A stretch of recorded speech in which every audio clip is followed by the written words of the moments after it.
Bon matin tout le monde, ça va bien l'Église? Merci Connie, merci. Quelle joie d'être réunis ensemble ici ce matin. Moi je me sens privilégié. Êtes-vous heureux d'être là? Yes. Est-ce qu'on peut remercier le Seigneur pour le privilège qu'on a d'être ici? Allez, on peut faire mieux que ça quand même. On débute une nouvelle série qui s'intitule « Combat, les tactiques de l'ombre et les armes pour se protéger ». Je veux parler à quelqu'un qui est dans un combat en ce moment. Combat dans ta famille, combat dans ton travail, combat dans ton âme, dans tes émotions, combat dans tes finances, combat dans tes relations, peut-être au travail, à l'école. Il y a des moments où c'est difficile d'être toi, right? Il y a des moments où c'est comme, c'est dur d'être moi en ce moment. Et dans nos combats, il y a souvent des causes naturelles, et on les connaît. Mais on a tendance à sous-estimer que dans certains combats, il y a parfois des causes surnaturelles, des causes spirituelles. Il existe un monde qu'on ne voit pas. La Bible enseigne qu'il existe une réalité autre. Dans les lieux célestes, il y a un autre monde qui influence ce monde et qui parfois viennent même inférer, s'ingérer, influencer les combats qu'on vit ici sur la terre. C'est une thématique sur le combat spirituel. Et ensemble, on va regarder à différents thèmes tout au long de cette série. Ça va être une série d'environ 5 à 6 semaines qu'on va regarder ensemble. On va étudier différents thèmes. Voici quelques-uns des thèmes qu'on va regarder, quelques-unes des questions auxquelles on va répondre ensemble à travers cette série. Démasquer les tactiques de l'ennemi de nos âmes. Quelles sont les armes du croyant? L'autorité du croyant. Le monde des esprits, parce qu'il existe, ces esprits existent bel et bien. Qu'est-ce qu'une possession démoniaque? Un chrétien peut-il être possédé? Que penser de l'astrologie, la magie et les sciences occultes? Et bien plus encore, des questions qu'on va répondre pendant cette série. Alors, je veux t'inviter à ne pas manquer aucun dimanche. Sois présent à chaque dimanche afin d'être bien enseigné sur ces sujets-là et de pouvoir traverser tes combats avec le plus de force possible. Nous allons lire notre texte de cette série, c'est dans Éphésiens chapitre 6, qui est le texte de base pour le combat spirituel dans la Bible. Éphésiens 6, verset 10. Au reste, fortifiez-vous dans le Seigneur et par sa force toute puissante. Revêtez-vous de toutes les armes de Dieu afin de pouvoir tenir ferme contre les ruses du diable. Car nous n'avons pas à lutter contre la chair et le sang, mais contre les dominations, contre les autorités, contre les princes de ce monde de ténèbres, contre les esprits méchants dans les lieux célestes. C'est pourquoi prenez toutes les armes de Dieu, afin de pouvoir résister dans le jour mauvais et tenir ferme après avoir tout surmonté. Tenez donc ferme, ayez à vos reins la vérité pour ceinture, revêtez la cuirasse de la justice, mettez pour chaussure à vos pieds le zèle que donne l'évangile de paix. Prenez par-dessus tout cela le bouclier de la foi avec lequel vous pourrez éteindre les traits enflammés du malin. Prenez aussi le casque du salut et l'épée de l'esprit qui est la parole de Dieu. Faites en tout temps par l'esprit toutes sortes de prières et de supplications. Veillez à cela avec une entière persévérance et priez pour tous les saints. Ce texte nous enseigne plusieurs principes. On ne va pas tout décortiquer aujourd'hui seulement, mais à travers cette série. Et on va regarder ce matin 4 principes pour remporter les combats spirituels. Voici quel est le premier. Connaître ton ennemi et ses tactiques. Est-ce que tu connais ton ennemi? Je ne suis pas en train de parler de ton boss. Je ne suis pas en train de parler de ton ex. Est-ce que tu connais ton ennemi? La Bible enseigne que notre ennemi, c'est le diable, Satan, le serpent ancien, le léviathan, différents noms que la Bible lui donne. La Bible enseigne que nos ennemis, ce sont les dominations, les autorités, les princes de ce monde de ténèbres. En d'autres mots, des esprits méchants. Et Paul dit, nous n'avons pas à lutter contre la chair et le sang. On n'a pas à lutter contre les personnes. Parfois, on a tendance à voir des gens comme nos ennemis parce que des gens, en fait, nous font du trouble. Mais Paul nous explique que derrière les gens, il y a des forces. Il y a des forces spirituelles, il y a des forces surnaturelles qui poussent les gens au chaos, à la haine, à la violence, à la discorde. Le vrai problème n'est pas les hommes ou les femmes, les riches ou les pauvres, les blancs ou les noirs, les Israéliens ou les Palestiniens, les Russes ou les Ukrainiens, le patriarcat ou le féminisme. Le vrai problème, c'est un problème spirituel qu'il y a derrière tout cela et qui pousse les gens au chaos, à la haine et à la violence. Alors attention à nous, à ne pas se tromper d'ennemis. C'est tellement facile de prendre les gens pour nos ennemis. Notre combat n'est pas contre la chair et le sang. Notre combat est contre les esprits méchants dans les lieux célestes. Maintenant, une question importante. C'est qui ça le diable? D'où ça vient, ça, le diable? T'es comme, le diable, voyons donc, le diable. J'aimerais juste te dire, d'entrée de jeu, le truc qu'on voit dans les films en collant rouge avec les cornes, ce truc-là, ça n'existe pas, OK? Lorsqu'on parle du diable, on ne parle pas du truc en collant rouge. Lorsque la Bible parle du diable, elle parle d'un être qui a été déchu. Saviez-vous que le diable, la Bible enseigne que le diable, c'était avant un ange, même un archange, c'était un ange de haut rang qui s'est rebellé contre Dieu, qui a décidé qu'il était lui-même Dieu. En fait, il s'appelait Lucifer. Et Lucifer était le gars en charge de la louange au ciel. Lucifer, c'était le pasteur de louange au ciel. Et il a décidé qu'il était tanné d'adorer Dieu, qu'il voulait que les gens l'adorent lui. Et il s'est rebellé contre Dieu et Dieu a dû l'expulser du ciel avec le tiers des anges qui l'avaient suivi. Maintenant, il faut que tu te souviennes d'une chose. Le diable n'est pas l'égal de Dieu. Le diable, c'est un ange déchu. Le diable n'a pas la même puissance que Dieu.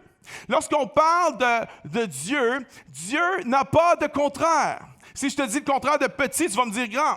Si je te dis le contraire de léger, tu vas me dire lourd. Si je te dis le contraire de Dieu, les gens vont dire le diable. Mais ce n'est pas vrai. Dieu n'a pas de comparaison. Dieu n'a pas de contraire. Contrairement à Dieu, Satan n'est pas omniscient, il n'est pas omniprésent, il n'est pas tout-puissant et il n'est pas souverain. Et il ne peut pas s'attaquer à Dieu. Il ne fait pas le poids contre Dieu. Alors il se tourne vers les créatures qui sont à l'image de Dieu. Satan déverse sur les humains la haine et la colère qu'il a envers Dieu. Bon, je sais qu'il y en a qui ont de la misère avec ces concepts-là. Il y a de moins en moins de gens qui croient en Dieu. Et la dernière fois que j'ai checké les stats, c'était rendu seulement 5% des gens qui croyaient au Québec dans une force ténébreuse ou le diable ou quelque chose comme ça. C.S. Lewis, un des esprits les plus brillants du 20e siècle, dit ceci. Il y a deux grandes erreurs en ce qui concerne Satan. La première, c'est de sous-estimer Satan. Et la deuxième, c'est de surestimer Satan. Je vous pose la question. Dans une société occidentale comme le Québec, quelle est notre tendance? Sous-estimer ou surestimer? Sous-estimer. Des Québécois, des Occidentaux, même devant les crimes les plus odieux, on a toujours une explication naturelle. On dit toujours, mais c'est des traumatismes dans l'enfance. On a toujours des explications autres. Ça, c'est nous dans les cultures occidentales. Maintenant, dans les cultures haïtiennes, africaines ou hispanophones, quelle est la tendance? Surestimer, bien sûr, bien sûr. Dans une culture occidentale, c'est jamais la faute de l'ennemi. Et dans une culture africaine, haïtienne ou hispanophone, c'est toujours la faute de l'ennemi. Elle dit Amen. Hey, ça va être dur, ça va être tough. Elle dit c'est toujours la faute de l'ennemi. Amen. Ben oui, c'est ça. Sous-estimer l'ennemi, surestimer l'ennemi. Dans les deux cas, l'ennemi aime ça. Parce que lorsqu'on le surestime ou qu'on le sous-estime, ça lui donne tout le champ libre pour faire ce qu'il veut faire. Attention à ne pas le sous-estimer. Mais attention non plus à ne pas le surestimer. Attention à ne pas voir des problèmes spirituels dans tout, alors qu'il y a parfois des problèmes physiques. Attention, au contraire. Parfois, c'est des problèmes physiques, ça prend des solutions physiques. Parfois, c'est des problèmes spirituels, ça prend des solutions spirituelles. Et parfois, c'est un mélange des deux. Et ça prend des solutions physiques et spirituelles. Connaître notre ennemi.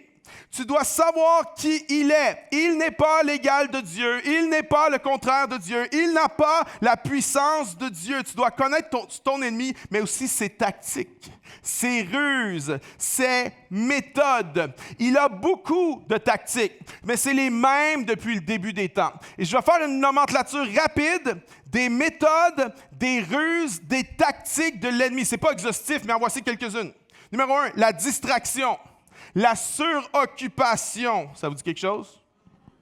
Le découragement, la division, le doute, le mensonge, la destruction de la famille, l'orgueil, l'amertume, l'immoralité sexuelle, la pornographie, la magie, la sorcellerie, l'astrologie, la banalisation du surnaturel, la culpabilité, la condamnation, l'insoumission aux autorités, l'isolation. Toutes ces choses sont différentes tactiques que l'ennemi utilise encore aujourd'hui à notre époque. Et dépendamment de ton profil, il va s'attaquer à toi d'une manière ou d'une autre. Et on va regarder à quelques-unes de ces tactiques dans cette série-là. Bien sûr, on ne pourra pas voir les 17 en profondeur, mais on va regarder à quelques principales qui, je crois, sont très pertinentes pour notre époque. Numéro 1, pour remporter le combat spirituel, connaître ton ennemi et ses tactiques. Numéro 2, tu dois connaître le Seigneur Jésus-Christ. Connaître Jésus est important. Il y a des gens qui sont ce que j'appelle des fans du diable. C'est-à-dire qu'ils voient le diable partout et ils élèvent le statut du diable comme s'il était aussi fort que Dieu, comme s'il était aussi fort que Jésus. Dans le combat spirituel, la base de la base, là, c'est de savoir qui est Jésus. Qui est Jésus-Christ? Paul dit, fortifiez-vous dans le Seigneur. La clé du combat spirituel, c'est de comprendre qui est Jésus et quelle est la puissance de Jésus. Et notre texte est dans Éphésiens 6. Mais dans Éphésiens chapitre 1, Paul va expliquer, on n'a pas le temps de lire le texte, mais il va expliquer que lorsque Jésus est ressuscité, il s'est assis à la droite de Dieu en position d'autorité. Au-dessus de toute puissance, domination, principauté, au-dessus des esprits méchants. Lorsque Christ est ressuscité, il s'est assis dans une position d'autorité au-dessus de toutes les puissances des ténèbres et du malin. Il nous explique ça dans le chapitre 1, versets 21 et 22. Ce que ça nous dit, c'est que Satan n'est pas aussi fort que Jésus. Il y a des gens qui ont peur du diable. J'aimerais dire, si tu as Jésus avec toi, si tu as le Seigneur Jésus-Christ dans ta vie, tu n'as pas à avoir peur du diable. Parce que Jésus est assis au-dessus de toute autorité. Toute autorité. Il y a des gens qui ne comprennent pas ça. Je me souviens, lorsque mes enfants étaient petits, je leur enseignais comment Jésus est le plus fort. Puis le message a fini par rentrer parce qu'à un moment donné, je les écoutais chicaner. Anto et Zach, tout petits, 5-6 ans, ils se chicanaient les deux ensemble. Puis à un moment donné, il y en a un qui dit à l'autre, « En tout cas, moi, je suis plus fort que toi parce que moi, je suis Batman. » Et là, l'autre répond, « Non! Non! Moi, je suis plus fort que toi parce que moi, je suis Iron Man. Iron Man. » Et l'autre répond, « Ah ouais? Non, moi, je suis plus fort que toi parce que moi, je suis Hulk. Et Hulk, c'est le plus fort. » Et là, l'autre répond, « Ah ouais? Ben moi, là, je suis Jésus. » Et là, l'autre fait, « Oh, arrête, t'as pas le droit d'être Jésus. » Très jeune, mes enfants avaient compris que le plus fort, c'est Jésus. Le vainqueur, c'est Jésus. Jésus est plus fort que tout l'enfer au complet. Il faut que tu saches c'est qui ton Seigneur. Ça, c'est la base du combat spirituel. Oui, connaître ton ennemi, mais connaître ton Seigneur et connaître la puissance qu'il a. Numéro 3, connaître qui tu es en Jésus-Christ. Connaître ton ennemi, connaître ton Seigneur. Et connaître qui tu es en Jésus-Christ. Parce qu'en Jésus, tu es vainqueur. Tu es vainqueur. Paul disait dans Éphésiens 1 que Christ, lorsqu'il est ressuscité, s'est assis en position d'autorité à la droite de Dieu, au-dessus de toute puissance, d'autorité, domination et esprit méchant. Et il nous explique ensuite au chapitre 2, verset 6, que lorsqu'on donne notre vie à Jésus-Christ, il nous fait ressusciter avec lui. Et il nous assoit avec lui dans les lieux célestes. assis avec lui en position d'autorité. Alors, si je suis assis avec Christ, Christ a l'autorité, ça veut dire que j'ai une autorité moi aussi. J'ai une autorité qui m'a été déléguée. L'autorité de Jésus m'est déléguée et j'ai autorité sur les puissances des ténèbres. Il y a des gens qui ont besoin de comprendre ça. Il y a des gens qui n'arrivent pas à dormir qui ont besoin de comprendre ça. Il y a des gens qui ont peur du diable qui ont besoin de comprendre ça. Il y a des gens qui sont pris dans des liens qui pensent qu'ils ne vont jamais s'en sortir qui ont besoin de comprendre ça. Que tu as autorité en Jésus-Christ. Tu dois savoir qui tu es. Tu es vainqueur en Jésus. Jésus est assis au-dessus de toute autorité et tu es assis avec lui. Tu es vainqueur. C'est pour ça que Jésus a dit à ses disciples, « Je vous donne le pouvoir de marcher sur les serpents et les scorpions. » By the way, c'était pas littéral. T'as-tu vu ça dans les églises? Des fois, il y en a qui ont des serpents, puis il nous a donné le pouvoir de marcher sur les serpents, mais il y en a qui meurent, pour vrai, là. C'est pas littéral. Les serpents, les scorpions représentent les puissances des ténèbres, les puissances de l'enfer, les esprits méchants. Nous avons autorité en Jésus-Christ, mais il faut que tu sois en Jésus-Christ. Si tu n'es pas en Jésus-Christ, tu es vulnérable face à l'ennemi. Tu n'as pas la protection de Jésus. Tu n'as pas l'autorité de Jésus avec toi. Tu dois savoir qui tu es. C'est pour ça que Paul va dire dans le texte qu'on a lu tantôt 3 fois, « Tenez ferme, tenez ferme. » Tenez donc ferme, parce que quand tu sais qui est Jésus et l'autorité qu'il a, et quand tu sais qui tu es en lui et l'autorité qu'il t'a déléguée, tu peux tenir ferme. 4e principe, tu dois connaître tes armes. Il y a des armes disponibles pour toi pour mener le combat spirituel. Paul va dire au verset 13 de prendre toutes les armes afin de pouvoir résister dans le mauvais jour. C'est quoi le mauvais jour? Il y en a qui savent c'est quoi le mauvais jour. Hein? Le mauvais jour, c'est quand tu as l'impression que tout s'effondre autour de toi. Le mauvais jour, c'est quand c'est mauvaise nouvelle sur mauvaise nouvelle. Problème sur problème. Il y en a qui savent de quoi je parle, tu l'as traversé, le mauvais jour.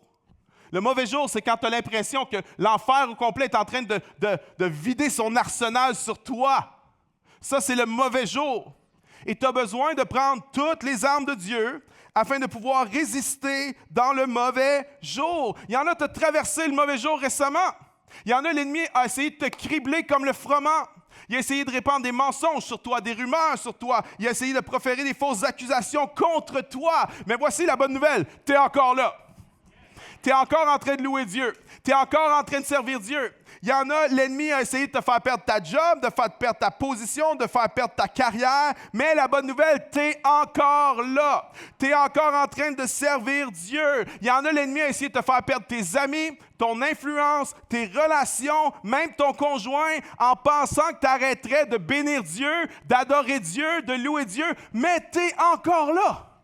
Tu es encore là, pourquoi? Parce que tu as appris à te revêtir des armes. Il y a des guerriers dans cette église. Il y a des gens qui ont traversé le mauvais jour. Il y a des gens qui ont traversé l'enfer ici, pas l'enfer après, mais l'enfer ici. Ils l'ont traversé. Ils en sont sortis vainqueurs parce qu'ils ont appris à se revêtir de toutes les armes de Dieu. Il y en a, tu sais que je parle de toi. Tu l'as traversé, puis tu es là aujourd'hui.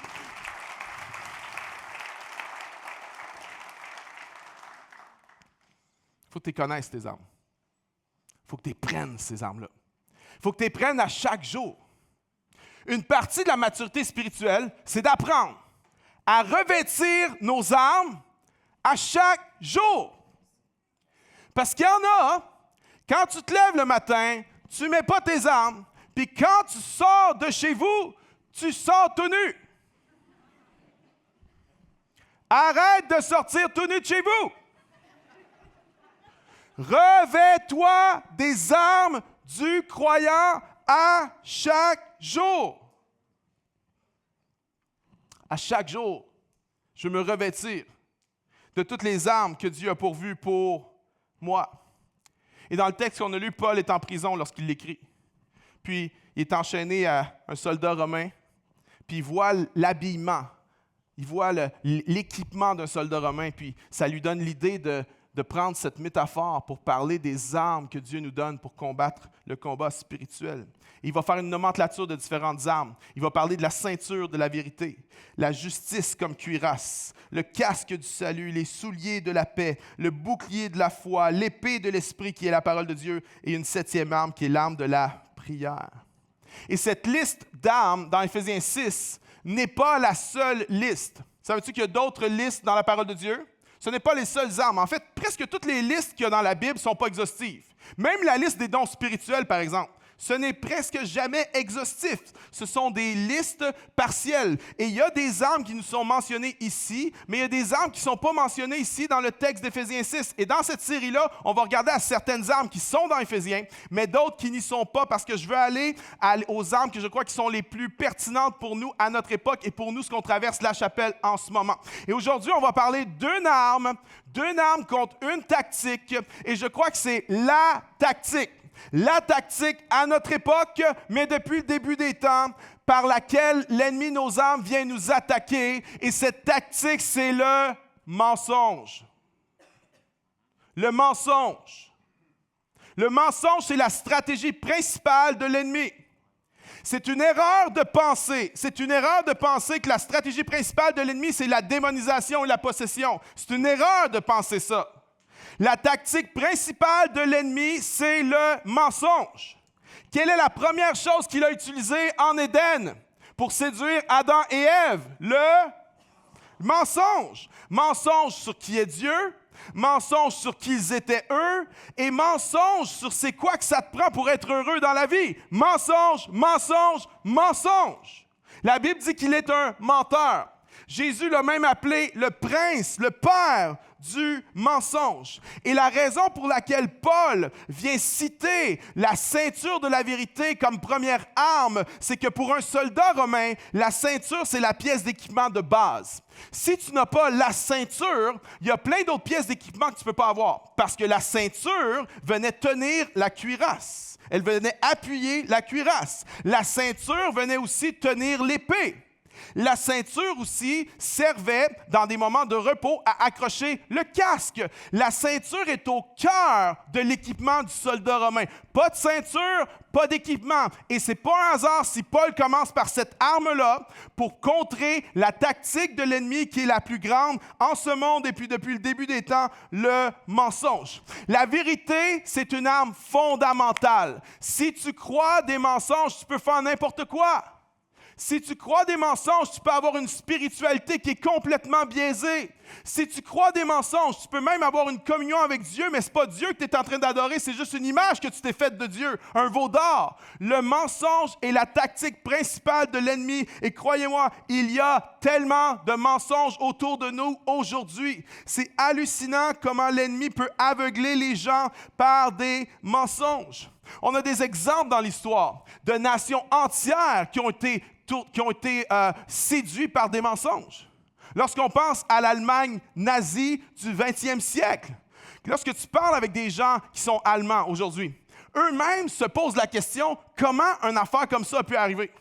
Comment une nation entière a décidé d'annihiler un peuple? Comment ça peut arriver? Comment c'est arrivé que les intellectuels, le gouvernement et même les autorités religieuses se sont toutes mis derrière ce projet démoniaque-là d'annihiler le peuple juif? Comment ça peut arriver? Le mensonge. Le mensonge, ce n'est pas juste quelque chose que tu peux croire toi. Le mensonge, c'est quelque chose que ta famille au complet peut croire. Il y a des mensonges dans les familles. Le mensonge, c'est quelque chose que des villes entières croient, des cultures entières croient, même des nations entières croient. Le plan de l'ennemi pour nous faire tomber, numéro 1, ce n'est pas la maladie, la démonisation, la tragédie, même s'il lui arrive d'agir comme ça. Le plan A de l'ennemi, ça a toujours été et c'est encore le mensonge. Il est le père du mensonge. Et c'est facile d'être aveuglé par un mensonge. Parce que l'ennemi est rusé. Il va rarement utiliser des mensonges tellement évidents que personne ne va le croire. Il va utiliser des demi-vérités. Il va tordre le sens de la vérité pour que ça ait l'air vrai, pour que ça ait l'air attrayant. Et on vit à une époque où tellement de gens croient des mensonges. On vit à une époque où la culture nous enseigne des mensonges. Si tu penses que des choses comme qui sont arrivées en Allemagne pendant la Deuxième Guerre mondiale ne peuvent pas arriver aujourd'hui, j'aimerais te dire, tu te trompes.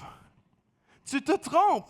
C'est arrivé dans l'Allemagne nazie, c'est arrivé dans les pays qui ont été conquis par l'ex-Union soviétique. Il y a des mensonges que des nations entières peuvent croire. Et aujourd'hui, avec les fake news, avec les rabbit holes dans les médias sociaux, je crois que c'est plus possible que jamais de croire des mensonges. Parce que tout le monde fait de la propagande de mensonges.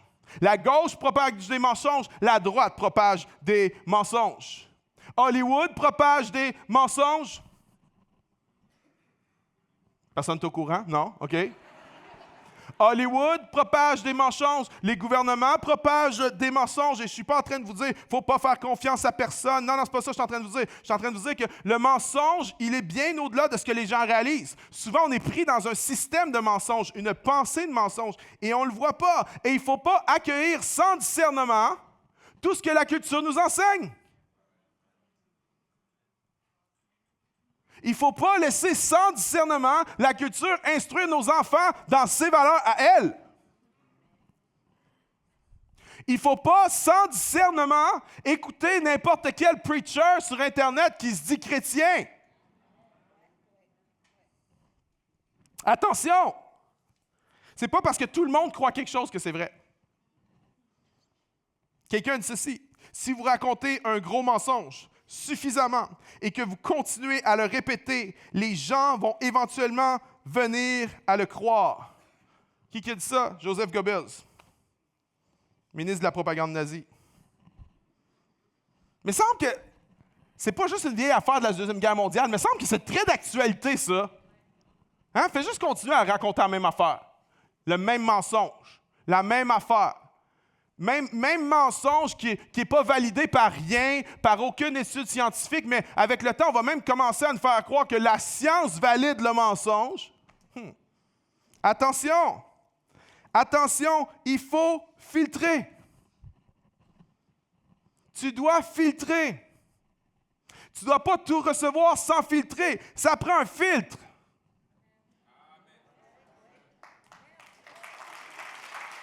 Ça prend un filtre. Ce n'est pas une question de préférence. Ce n'est pas une question, pas pour le chrétien. Pas pour le chrétien, pas pour celui qui veut suivre Jésus. Pour celui qui veut suivre Jésus, ce n'est pas une question de mes préférences, de mes opinions, de ce qui semble avoir le plus de sens pour moi. Ce n'est pas une question de ça. Pour le chrétien, c'est une question des paroles de Jésus. Qu'est-ce que Jésus en pense? Qu'est-ce que Jésus en dit? Parce qu'on doit filtrer. La pub, il faut filtrer. À l'université, il faut filtrer. Silicon Valley, les mégatech, on doit filtrer. Hollywood, on doit filtrer. Les médias sociaux, on doit filtrer. Si tu es à l'université, prends pas pour du cash tout ce qu'on te dit. C'est pas parce que c'est du monde avec un PhD qu'ils disent que c'est vrai. L'Allemagne nazie était la plus éduquée, la nation la plus éduquée de son époque. Les SS de haut rang avaient presque tous des PhD. Tu dis, mais comment ça se peut? Ça se peut pas. Parce qu'on n'a pas filtré. Tu es à l'université, il faut que tu apprennes à filtrer. Tu es au cégep, il faut que tu apprennes à filtrer. Tu es au secondaire, il faut que tu apprennes à filtrer. Tes enfants sont primaires, il faut que tu apprennes à filtrer pour eux autres. Tes enfants sont à la garderie, il faut que tu filtres pour eux autres. On doit apprendre à filtrer parce qu'il y a toutes sortes de mensonges qu'on veut nous inculquer. Alexander Solzhenitsyn, c'est un homme, un Russe qui s'est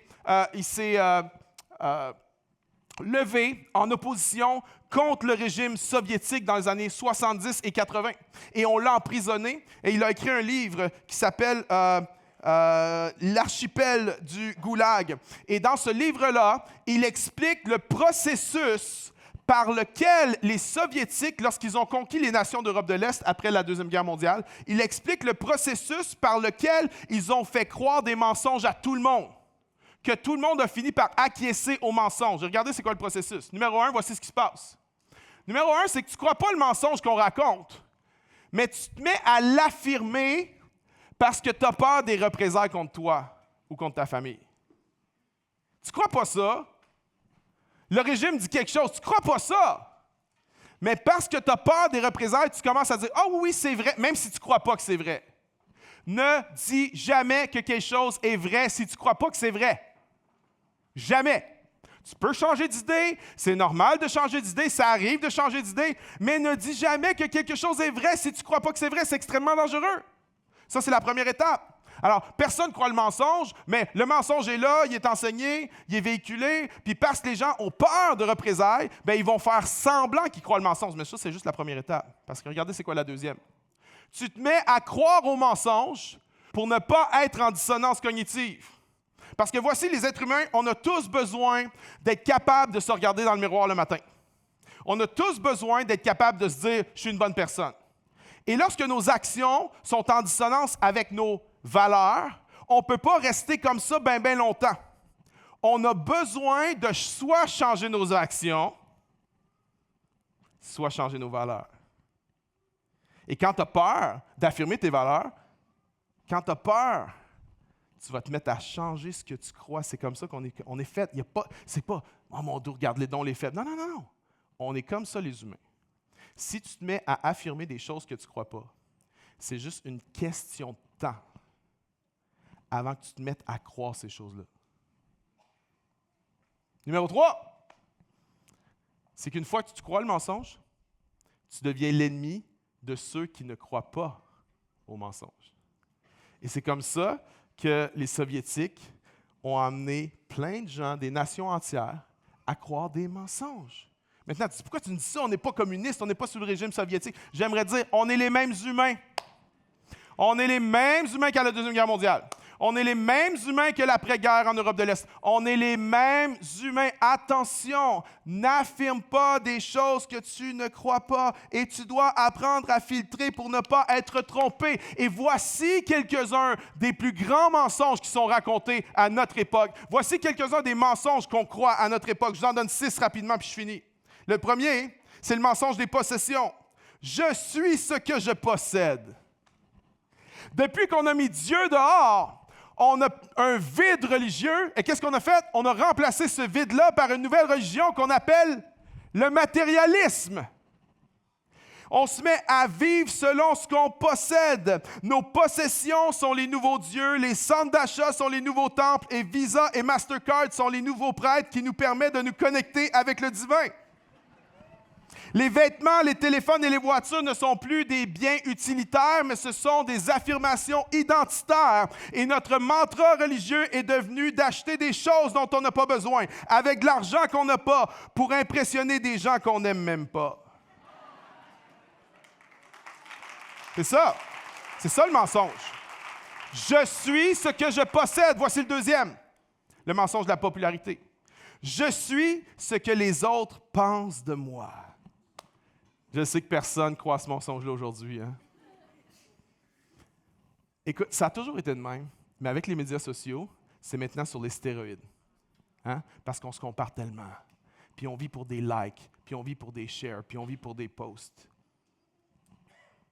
On est tous tentés de se montrer plus cool, plus beau, plus éduqué qu'on l'est vraiment.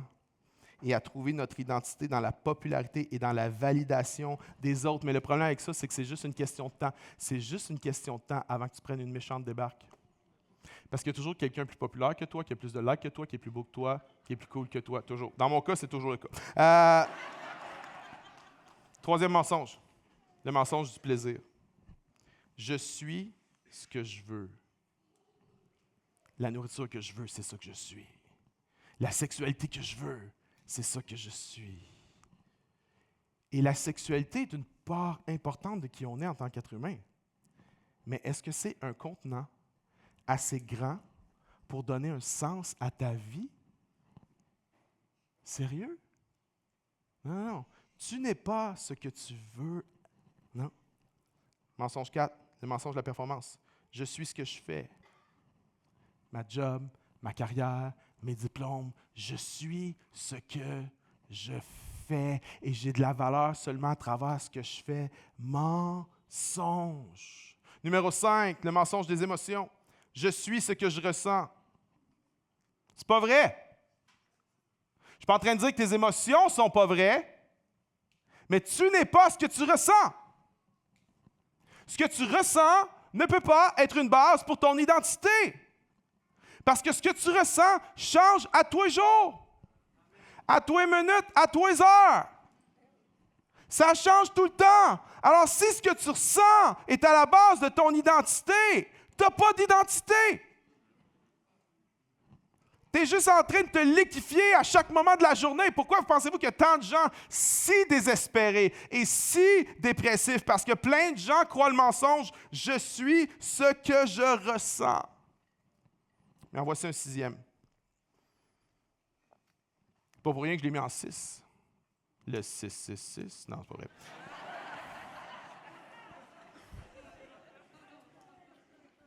Je trouvais que ça faisait bien de le mettre en 6. Et je pense que c'est le plus gros mensonge, puis je termine avec celui-là. Voici l'autre mensonge. Le mensonge du relativisme religieux. Tu sais quoi ça? Voici comment il s'exprime. Toutes les religions sont bonnes. En voici une autre version. C'est pas important ce que tu crois, l'important c'est de croire en quelque chose. Non, mais pense-y 2 minutes. Y a-tu quoi de plus stupide que ça, là? Pense-y 2 minutes. Je suis pas en train de te pointer à toi. On croit tout ça souvent. En voici une autre version. Tu as ta vérité, j'ai la mienne. En voici une autre. Jésus, Bouddha, Krishna, Mohamed, Confucius, c'est toute la même affaire. Le problème avec ça, c'est que Jésus n'était pas d'accord avec ça. Jésus a dit, je suis le chemin, la vérité et la vie.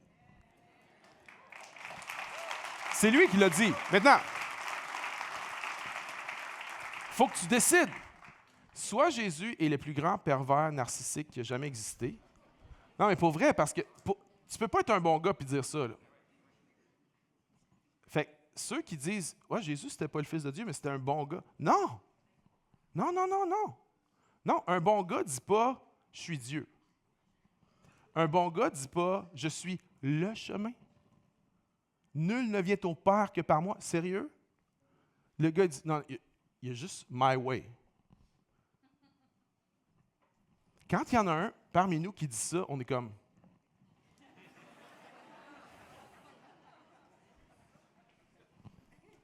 Fait que soit Jésus est le plus grand pervers narcissique qui a jamais existé, ou soit il était vraiment celui qui prétendait être.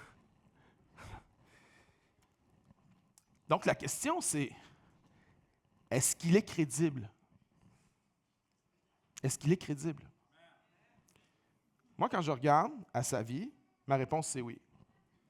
Jésus est le plus grand de tous les temps. Jésus était plus grand que les prophètes, plus grand qu'Élie, Jérémie, Jean-Baptiste. Jésus était plus grand que Salomon, que David. Jésus est plus grand que le grand législateur Moïse. Jésus est le personnage central de l'histoire humaine. Il a coupé l'histoire. Il y a un avant Jésus, il y a un après Jésus. Jésus est le personnage le plus grand penseur de toute l'histoire. Son message est d'une profondeur incomparable. Ses enseignements sont absolus, contrairement à ceux d'Aristote qui sont peut-être bons, à Platon, à Bouddha ou à Confucius. Ses enseignements sont absolus. C'est pas étonnant qu'il y ait plus de peintures sur lui, de sculptures de lui, de livres qui parlent de lui, puis de chants composés sur lui que toute autre personne dans l'histoire humaine. Il était tellement en avance sur son temps. Il a dit « Laissez venir à moi les petits-enfants » à une époque où les enfants, c'est juste du bétail. Il a traité les femmes avec dignité à une époque où les femmes étaient qu'une propriété. Il a bouleversé les conventions de son époque en mangeant avec les gens de mauvaise vie, en s'occupant des pauvres, en touchant les lépreux, en parlant avec les non-juifs. Hey, tu peux pas inventer ce gars-là. Tu peux pas. Aujourd'hui, ça semble facile d'inventer un gars de même, là. Mais pourquoi? Parce qu'on est 2000 ans plus tard, puis qu'on a 2000 ans d'histoire qui sont imprégnés de ce qu'il a fait. Mais il y a 2000 ans, inventer Jésus, tu peux même pas. Tu peux même pas figurer ça. Excusez, je vois plus mes notes. Je vois vraiment plus mes notes.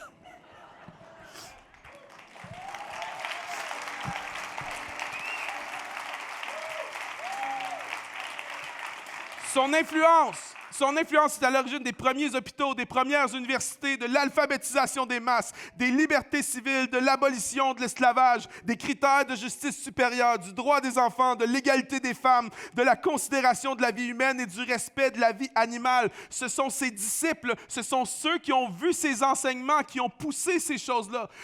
Il a une influence sur l'histoire comme personne. Il a fait des miracles comme personne. Il a guéri des malades comme personne. Dans l'histoire, il y a des gens qui ont été crédités de quelques miracles. Mais lui, c'est pas juste un ou deux comme ça, à gauche et à droite. Quand il passait dans une ville, quand il passait dans un village, le village au complet était guéri. Il n'y avait plus un malade, il n'y avait plus un boiteux quand il passait là.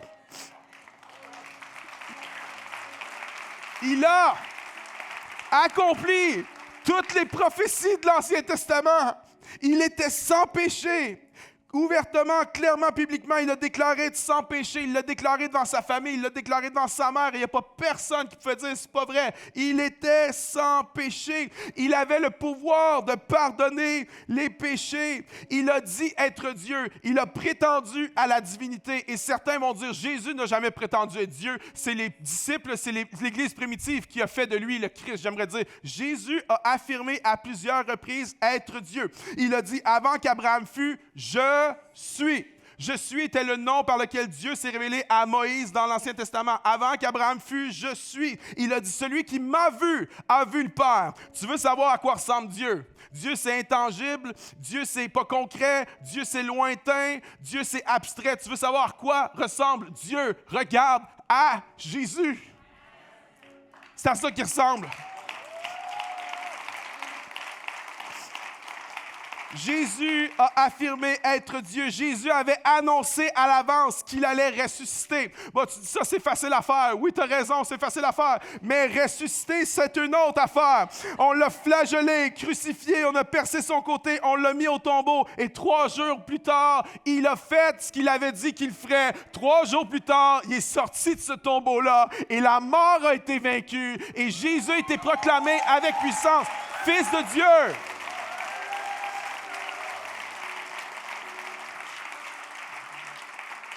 Alors, qui est ce Jésus? Un rabbin, un révolutionnaire, un enseignant, un philosophe, un prophète, un lunatique. Qui est Jésus? Voici qui est Jésus. Il est le créateur du ciel et de la terre. Il est l'alpha et l'oméga, le commencement et la fin. Il est le Fils de Dieu. Il est le sauveur du monde. Il est le bon berger. Il est le prince de la paix. Il est l'admirable conseiller. L'agneau de Dieu qui ôte le péché du monde. L'ami des pécheurs.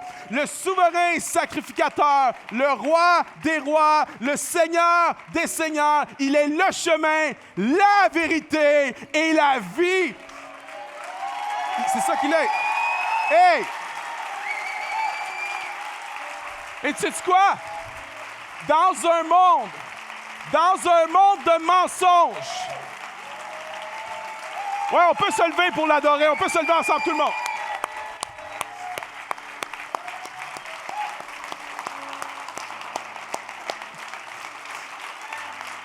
Hein? On lui donne une ovation, Seigneur. Allez!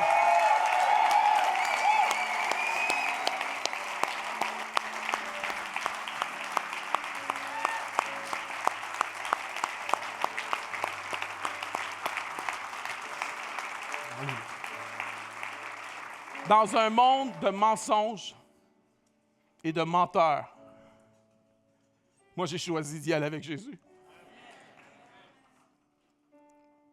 À qui se fier? Je ne peux même pas me fier à moi-même. Je ne peux même pas me fier à moi-même.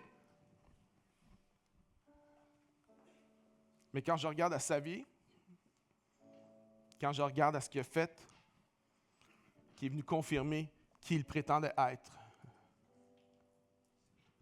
moi, je mise tout sur Jésus. All-in sur Jésus. Et quand tu marches avec lui, il a dit, je suis la vérité. Il va te conduire dans la vérité. Son Saint-Esprit va te conduire. Quand tu vas commencer à être séduit par des mensonges, il y a quelque chose qui va faire, non, je sais que tout le monde dit ça, je sais que tout le monde pense ça, je sais que ça a l'air tellement vrai, tellement naturel de penser ça, de faire ça, mais son Saint-Esprit va t'amener à la bonne place. Parce que c'est lui qui est la vérité. La ceinture qu'il faut que tu mettes à chaque matin. la pièce d'équipement qui tient toutes les autres. C'est lui. C'est Jésus. Puis il y en a, tu es dans un combat présentement. Tu es sous attaque en ce moment. Puis tu ne sais pas quoi faire. Puis tu ne sais pas comment te battre. Puis tu es à la recherche d'une formule sur comment t'en sortir. J'aimerais te dire, ce n'est pas une formule qui va te sortir de là. Ce n'est pas une formule qui va te faire avoir la victoire sur ce combat-là. Ce n'est pas une formule qui va te sortir de la dépression. Ce n'est pas une formule, oui, il y a de la sagesse, il y a des choses qu'on peut appliquer dans nos vies, mais ce n'est pas une formule que tu as besoin. Tu as besoin d'une personne, tu as besoin d'un sauveur, tu as besoin de Jésus. Tu as besoin de mettre toute ta foi et toute ta confiance en lui. Puis c'est lui qui va te guider dans la vérité. Puis quand tu marches dans sa vérité, tu vas commencer à enseigner à tes enfants à marcher dans la vérité. Puis à ne pas être séduit par les princes de ce monde de ténèbres. Puis elle ne va pas avoir peur d'un monde anti-Christ et contre Christ. Tu vas commencer à enseigner à tes enfants à mettre leur confiance en Dieu. Puis tu vas leur transmettre cette vérité-là, la vérité de Jésus. Tu vas commencer à avoir une force en dedans de toi, une force pour te tenir pour lui, pour ce que lui pense, pour ce que lui croit, pour ce que lui veut. Ton combat, tu ne peux pas le mener sans lui. Moi, j'ai décidé que je ne venais pas tout seul. J'ai décidé que je n'étais pas capable tout seul. Puis tu peux appeler ça une béquille si tu veux, appelle ça comme tu veux. Il m'a convaincu. C'est lui le créateur. C'est pas tout pareil. Il est unique. Il est le seul. Il est le seul Dieu et il est mon Dieu à moi. Il faut remettre Jésus au centre et ce qu'il a dit. Parce que Jésus, ce n'est pas un concept. Il nous a laissé ses paroles. Fait que si on croit en lui, il faut qu'on croie en ses paroles. Puis si on croit en lui, il faut qu'on obéisse à ses paroles. Même quand c'est difficile. Mais le Saint-Esprit nous aide. Puis le Saint-Esprit nous montre. Puis le Saint-Esprit nous change. Ce que tu as besoin, c'est Jésus. Est-ce qu'on peut juste fermer les yeux, s'il vous plaît? Je veux faire une invitation. Je voudrais faire une invitation à quelqu'un qui est ici, que tu n'as pas encore mis ta foi en Jésus. Tu n'as pas encore reconnu que Jésus est le chemin, la vérité et la vie. Ou peut-être que tu l'avais fait dans le passé, mais tu t'es tellement éloigné de lui, puis là maintenant tu es rendu perdu. Tu ne sais pas où aller, tu ne sais pas où donner de la tête, tu as des combats. Puis ce matin, il y a quelque chose qui a pris vie en toi. Pas parce que j'ai bien parlé, mais juste parce que lorsqu'on proclame Jésus, lorsqu'on proclame la vérité du Seigneur, il y a quelque chose qui se passe dans les cœurs. Il y a une vérité qui transcende toutes les vérités. Il y a une histoire qui transcende toutes les histoires. Et ce matin, il y a des gens qui ont besoin de dire, je donne ma vie à Jésus. Je crois en Jésus. Je crois dans sa vérité. Je veux marcher avec lui. Je veux lui obéir. Je veux vivre ma vie avec lui. Si tu es ici, puis que c'est toi, tu as besoin de donner ta vie à Jésus, tu veux le faire, ou tu as besoin de redonner ta vie à Jésus. Là où tu es, je ne te mettrai pas sur le spot, je te promets, mais là où tu es, si c'est toi, est-ce que tu veux juste, devant le Seigneur, lever ta main, puis moi, je vais l'avoir, juste moi qui vais l'avoir. Est-ce que quelqu'un dit, c'est moi, je donne ma vie à Jésus ce matin? Quelqu'un, oui, je vois votre main. Oui, oui, merci. Oui, merci. Quelqu'un d'autre? Oui, là-bas, il y a des mains qui se lèvent en arrière aussi. Oui, merci. Est-ce qu'il y a quelqu'un d'autre? Vous pouvez baisser la main. Gardez les yeux fermés, s'il vous plaît, tout le monde. Juste que ce soit un moment entre Dieu et les personnes, puis moi, je vais prier pour ces personnes-là. Y a-t-il quelqu'un d'autre? Si dans ton cœur, il y a une bataille, si dans ton cœur, il y a un combat, si... Ne laisse pas le malin t'empêcher de donner ta vie à Jésus. Ne laisse pas les mensonges te voiler la vérité du Seigneur. Est-ce que quelqu'un d'autre dit, moi aussi, je donne ma vie à Jésus ce matin? Prie pour moi, David, s'il te plaît. Quelqu'un d'autre? Lève ta main là où tu es, si c'est toi. Oui, merci, il y a quelqu'un, je vois. Sans pression. Oui, madame. Le Seigneur voit votre main. Oui. Maintenant, je veux prier avec vous. Alors que vous prenez la décision de donner votre vie à Jésus, je veux prier avec vous et je veux prier pour vous et je vais demander à toute l'Église de prier avec moi. Est-ce qu'on peut prier ensemble? Répétons ensemble. Seigneur Jésus, aujourd'hui, je reconnais que tu es la vérité. J'ai cherché et maintenant je sais que c'est toi, le seul et l'unique vrai Dieu. Aujourd'hui, je mets ma foi en toi. Je te demande pardon pour mes fautes, pour mes péchés. Merci de m'accorder ce pardon. Et aujourd'hui, débute une nouvelle vie avec toi, dans le nom de Jésus. Et toute l'Église dit Amen. Est-ce qu'on peut applaudir le Seigneur?